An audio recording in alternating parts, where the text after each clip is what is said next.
Folks, we're back. This is Steve Sanson, Jim Jonas with Veterans in Politics. This is Steve Sanson, Jim Jonas with Veterans in Politics. This is Steve Sanson, Jim Jonas with Veterans in Politics. Bill is a United States Air Force veteran. Jesse Law, he's a candidate for the Clark County Republican Party chairman. Steve Wolfson, he's the Clark County District Attorney. Michelle Fiore, a former Nevada Assemblywoman, and she's a candidate for Nevada's gubernatorial race. Brian Shapiro, he's the host of Vegas Take Back. Bob Beers, Mac Miller, Mike Rowe, Allan Bigelow, Tony Grady, Allan Litman, mayor of Mesquite, Clark Bossert, Destiny Larosse. I was a criminal. The criminal life had an appeal to me. And the first time I had got arrested when I was 15. And then 16, I was doing hard drugs. So you already sound like a Democrat. Stan Hite, he's a candidate for Clark County Sheriff. Tony Grady, we kidnapped him from the Nevada State Republican Party Central Committee meeting. Vem Miller is a documentary filmmaker. I'm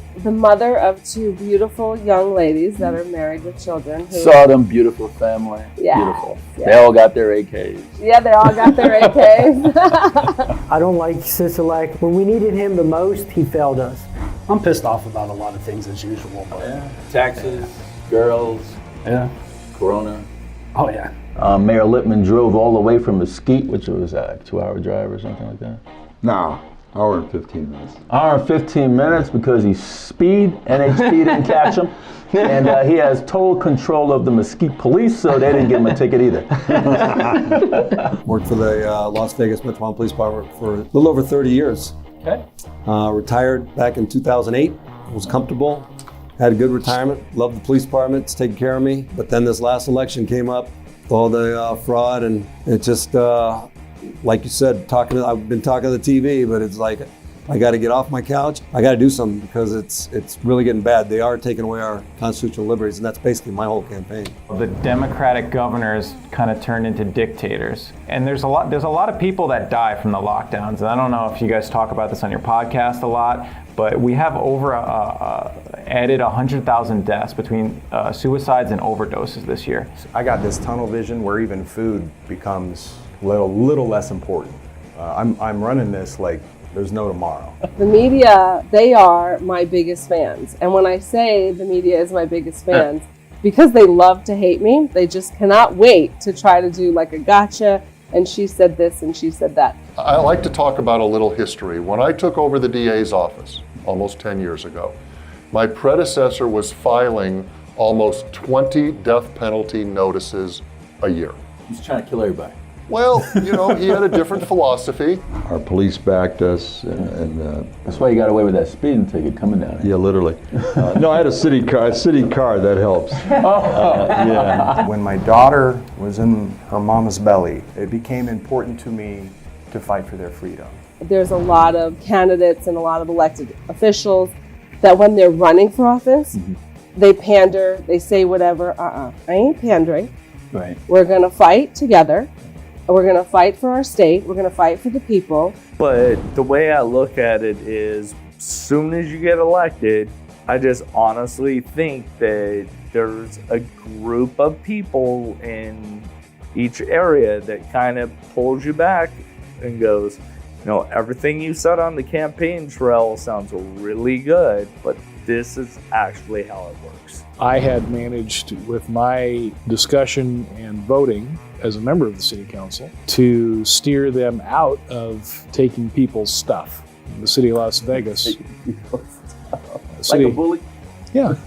City of Las Vegas has a very long history of taking people's stuff. I get a lot, well, what are we doing for the Hispanic and Latino or African American or Asian American or veteran? And those communities, if they're going to be talked to, say, August of an election year, like they ever mattered in the, they're going to be offended. Right. So we really have to reprioritize what kind of people we want to be too. Because I'm not going to be the guy that goes and knocks a door in a community that I'm going to feel like I'm using them. We have to be the ball. When we were young men, they took a family's drugstore down at like 4th and Fremont because the city council had a vision. And that vision turned into Neonopolis, probably still the most embarrassing commercial property on Fremont Street. What's been missing in these things?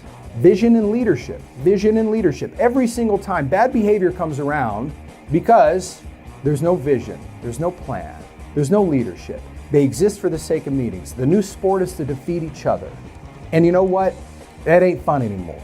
You know, when you guys asked me to do the Veterans in Politics event a couple of years ago, I was glad to do it and I'm glad to do it again this upcoming in a few months. It's, you know, if not for our veterans, I wouldn't be able to have the opportunity to be an idiot on the radio every day. So, you know, that's the truth of it. Guest Wayne Conte, who is a Vietnam veteran, served their country in combat, and he got screwed royally in the Clark County family court system by family court judge Sandra Pomerantz. You know, you walk into a McDonald's, all the security guards got cameras. Everywhere you go, you got cameras. But for some reason, family courts, you can't have a jury and you can't have cameras. And they always fall on the same thing. It's for a constitutional violation. Constitutional violation. They say, oh, it's because we want to protect the children involved, which they're trying to hide their bad behavior. They're trying to hide, I would say, not even bad behavior. They're trying to hide grossly criminal behavior. Yes. A friend of mine that's in this situation, and it was awful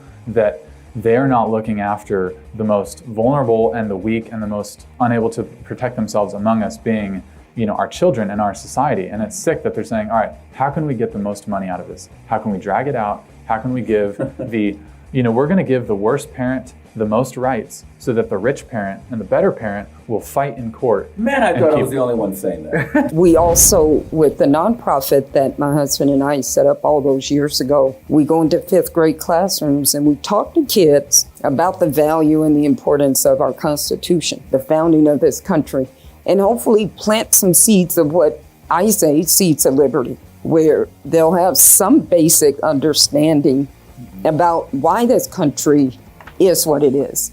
And one thing I don't understand is family court is a civil court. If they're a civil court, why are they having contempt procedures in that court? The people in this country, in those 13 colonies, understood what freedom and liberty meant. And many, many times I've seen people in handcuffs come out of family court. Yeah. And I'm like, wait a minute, this is not a criminal court. Mm-hmm. It's not a criminal court. Those judges don't have a right to lock you up because it's not a criminal court. We got people that are in the classroom that are not teaching kids the truth. There's an agenda behind the things that they are learning, and it's the agenda that the system is putting forward. So we have kids that are being taught to hate our country. When the Veterans in Politics first started in the family court and court observing and protesting against the corruption in family court and created a YouTube channel and showing the public and educating them what actually goes on in the courtroom, a lot of people, including judges, said to me, why is Veterans in Politics involved in family court? Good question. And here we are. And here we are. A 5-tour Vietnam veteran, 20 years plus, got screwed over in family court. That's why we're involved in the family court. When I took over, I committed to the county commissioners and to this community to reduce that number. And I did. I reduced it to less than 10 notices per year. And more importantly, in the last 2 or 3 years, I think last year we only filed 1 death penalty notice, okay? And our homicide rate is up. We are at about a 20% increase this year to date in homicides. So why is that? Oh gosh, I think COVID has something to do with it. I think that, you know, there's just a lot of people that are in pain and suffering. It's my way of getting therapy, is expressing myself on the radio every day. It's like therapy for me.